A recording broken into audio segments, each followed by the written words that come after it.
educación, recordarte pues que es una entrevista solo con fines académicos de nuestra maestría y queremos hacerte unas preguntas respecto a ciertos parámetros como contexto institucional, prácticas pedagógicas, percepciones y retos que has tenido en esta experiencia a lo largo de la educación.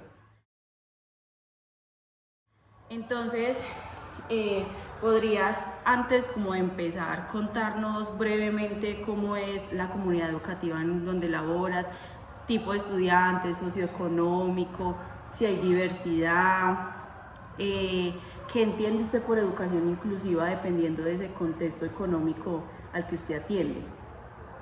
Bueno, no, pues gracias, Dalle, por la invitación.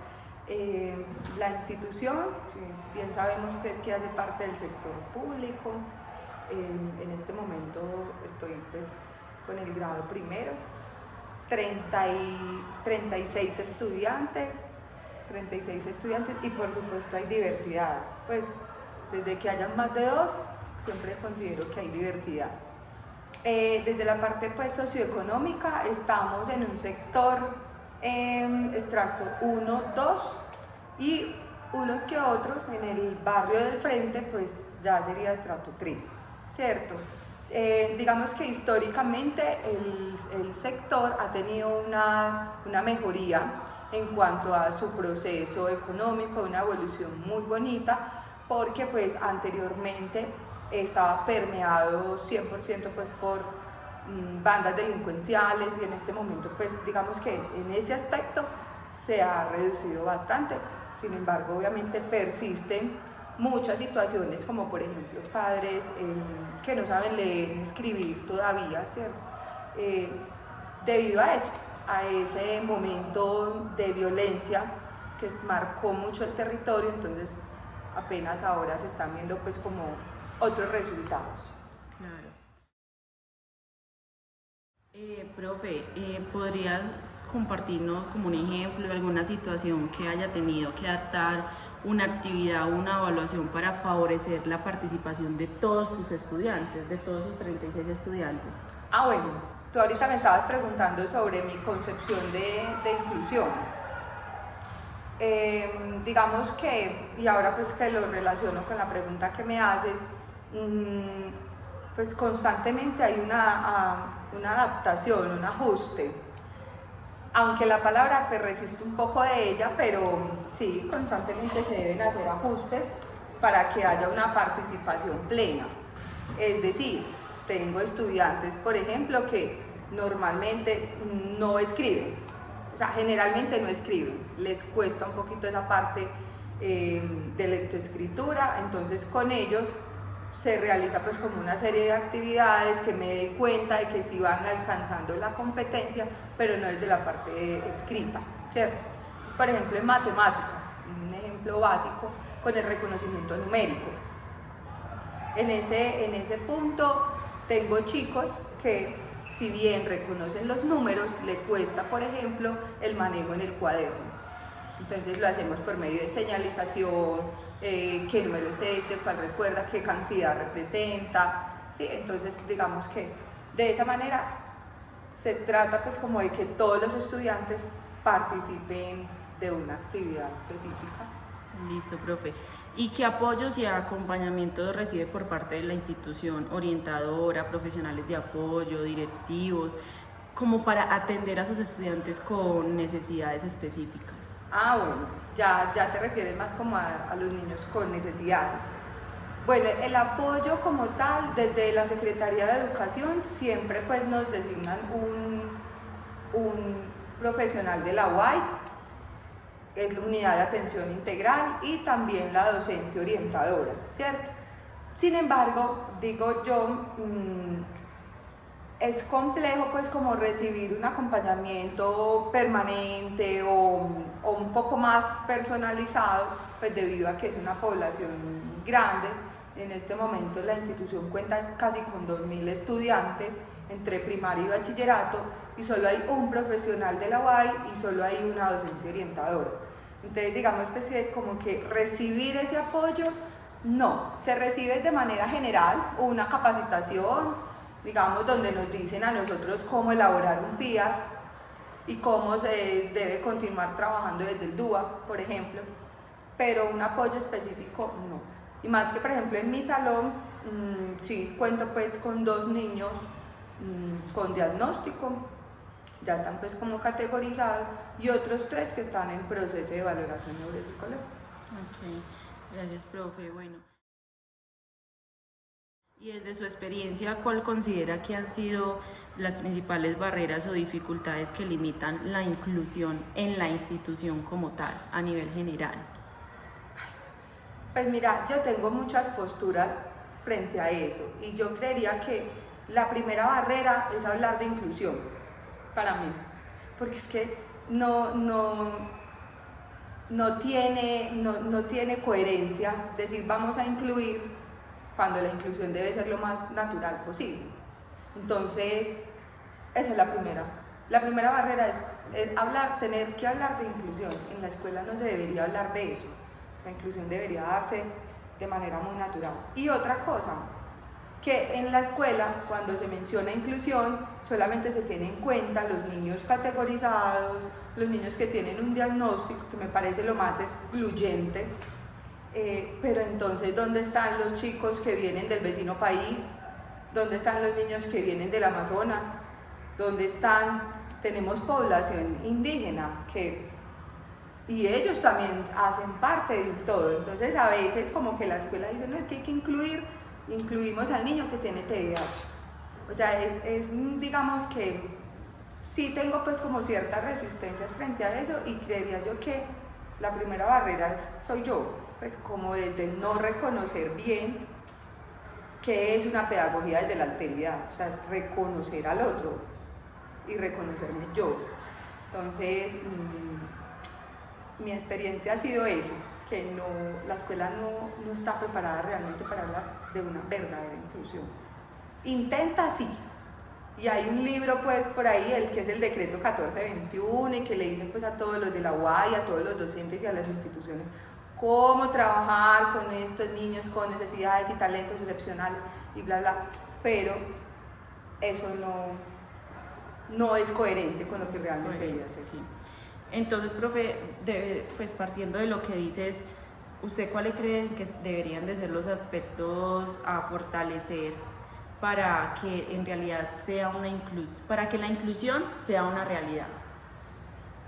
Bueno, el primer aspecto creería yo que es una reestructuración social. O sea, empezar desde algo grande, como reestructurar realmente el sistema, porque es que el hecho de que haya nada más una docente orientadora y un profesional de la UAI, ahí ya es un asunto de segregación. Porque entonces el de la UAI se encarga de los estudiantes que tienen un diagnóstico. O sea, hay un asunto.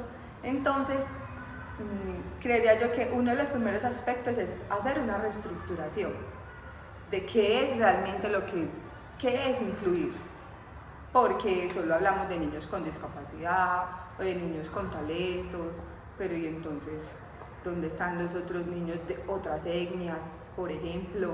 Pues es que no se habla, es como invisible esa parte. Bueno, la segunda, sí se debe discutir y se debe reflexionar cuál es el papel realmente de un docente, cuál es el papel, qué función cumple. Y pues nosotros tenemos unos lineamientos, unas funciones, algo muy estructurado que en muchas ocasiones limitan pues algunos ejercicios. Entonces pienso yo que lo primero es desde lo macro una reestructuración, pero también desde lo micro una postura muy, muy personal. Gracias, profe. Bueno, y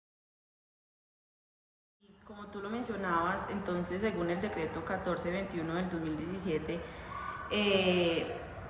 hace como una reflexión, dice que las instituciones deben ofrecer apoyos y ajustes razonables para los estudiantes con discapacidad. Desde su rol de docente, ¿cómo percibe la aplicación de este tipo de apoyo en su contexto, en su salón? Ya hablando en mi salón, desde mi experiencia, Dalli, es complejo porque el PIA, que es al final pues como ese ajuste, es muy bonito en el papel, pero a la hora de dinamizar y de volver y aterrizarlo, es complejo porque es que si bien este niño tiene una discapacidad y yo debo de hacer unas actividades con este estudiante para que fortalezca su proceso y sus habilidades y competencias, yo tengo otros 35 también que necesitan lo mismo. Claro. Entonces es ilógica esa parte porque se podrá lograr en una actividad de 40 minutos, pero tenemos 5 horas de jornada, 5 días a la semana, entonces digamos que como que en la realidad es lo que uno logre captar, o sea, los ajustes se hacen y el PR se hace, porque eso sí es fin. En la institución es regla empezar primero pues con el PR, el diseño del PR, pero en la práctica es un asunto muy retador. No quiere decir que nunca se haga, no, pero así como lo pide el decreto, Como me lo parece, hablan así tan... por Dios, no, o sea, es extremadamente retador y uno está solo con sus 30 y varios estudiantes, y entonces todos necesitan el apoyo, necesitan que uno se siente con ellos, y más una población con niños tan pequeños, pues lo hablo desde mi experiencia, con niños de 5 y 6 años. Entonces sí me parece como ambiguo y ambicioso lo que se pide y muy poco aterrizado a la realidad. Bueno, profe, en la Ley General de Educación, Ley 115 de 1994, dice que se promueve una educación para todos. Sí, claro. ¿Qué tan presente cree que está este principio en la práctica cotidiana de este colegio? Pues mira, de que la educación esté para todos, sí. Pues desde lo más cotidiano que es, no se le niega una matrícula a un estudiante, que recuerdo que hasta hace unos años sí se podía. Los rectores podían incluso clasificar y decir qué estudiante ingresaba o no a su institución. En este momento no. En este momento, digamos que si se hace, pues ya la familia tiene pues como todo el derecho de apelar esa situación, pero pues no.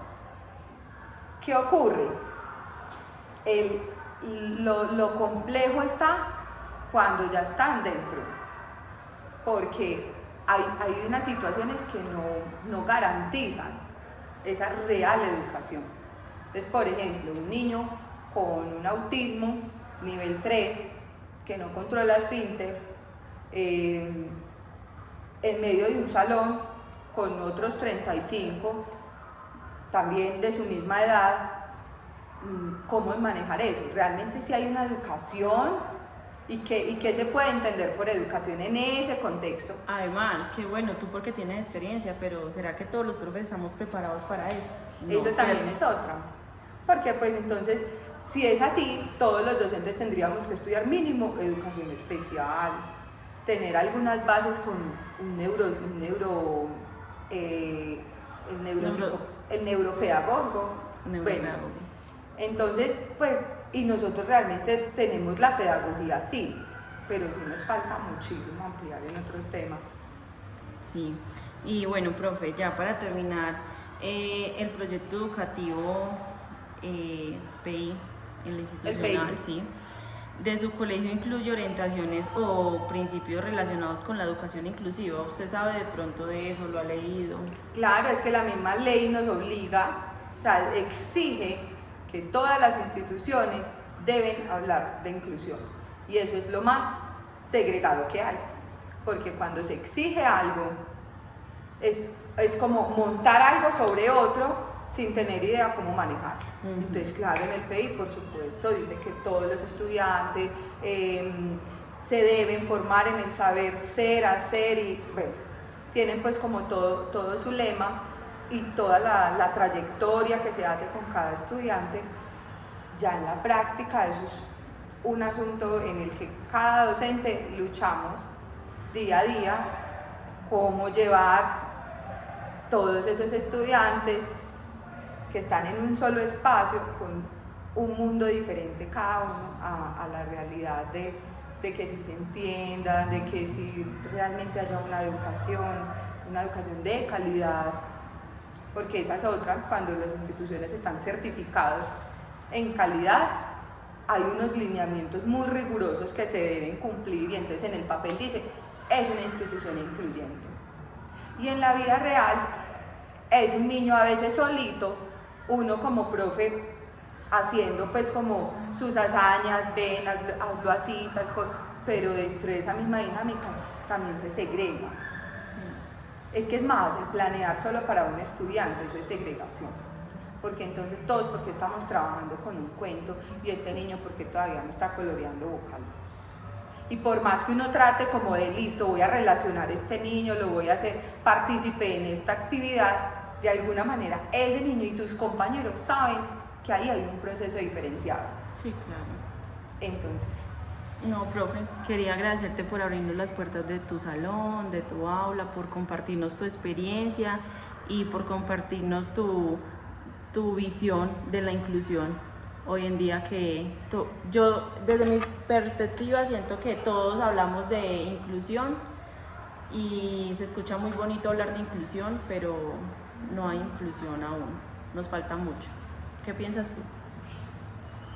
no, pues nos falta sentir realmente la inclusión, porque es que nosotros ya sabemos hablar de ella, y en el papel, y no sabemos las normas, y las leyes, y los decretos, pero hay que sentirla, hay que aprender a reconocer al otro, y esa diferencia del otro que se vuelva una fortaleza dentro del espacio, pero lograr eso todavía nos falta. Sin embargo, digamos que estos son pequeños pasos. Por supuesto, es que hace 20 años atrás, un niño con una discapacidad sencillamente se le cerraban las puertas. Hoy por hoy, por lo menos se abren. Ya que es lo que está pasando, tenemos que revisar qué va a pasar o qué debemos mejorar cuando se abren esas puertas. Porque es que se recibe y no se sabe qué hacer con lo que se recibe. Entonces, bueno, digamos que son pequeños pasos, pero hablamos de inclusión, mas no la sentimos. Nos falta. Bueno, profe, muchísimas gracias. Ay, bueno, a ti. Gracias.